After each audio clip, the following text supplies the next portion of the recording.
చాలా మందికి డౌట్ ఉంటుంది వాల్ట్ ప్రొలాప్స్ అంటే ఏంటో.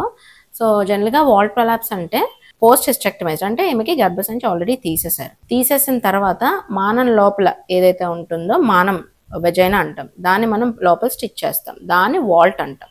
సో కొంతమందిలో ఏంటంటే అబ్డామినల్ లాక్సిటీ, అంటే ఏజ్ వల్ల లూజ్ అయిపోవడం, లేదు అంటే కింద కూర్చొని బరువు పనులు అనేవి చెయ్యడం.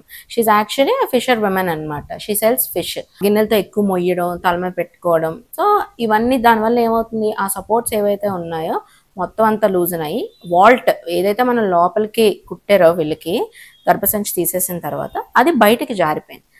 అది బయటకు జారిపోవడం వల్ల ఏమైంది, దాంతోపాటు మూత్ర సంచి అంటే బ్లాడర్ కూడా బయటకు వచ్చేసింది. So that is the cystocele. అందుకే ఇప్పుడు మెయిన్ కంప్లైంట్ ఏంటి, నాకు అది బుడగలాగా మానం నుంచి అంటే వెజానా నుంచి బయటకు వస్తుంది, యూరిన్కి వెళ్దామన్నా ఫ్రీగా అవ్వట్లేదు, దాన్ని నేను చేత్తో లోపలికి రెడ్యూస్ చేసుకుంటేనే యూరిన్ ఫ్రీగా అవుతుంది అన్న కంప్లైంట్తో వచ్చారు. So they have went to many hospitals అనమాట. ఇది నేను చెప్పినట్టు rare case and tough case, ఎవరు తీసుకోలేదు. So and they came to me. So నన్ను కన్సల్ట్ అయినప్పుడు so I took up and we have done this case, ఇది చేసామన్నమాట. And now she is very happy. Where మీకు బిఫోర్ ఆఫ్టర్ పిక్స్ కూడా ఇందులో చూడొచ్చు.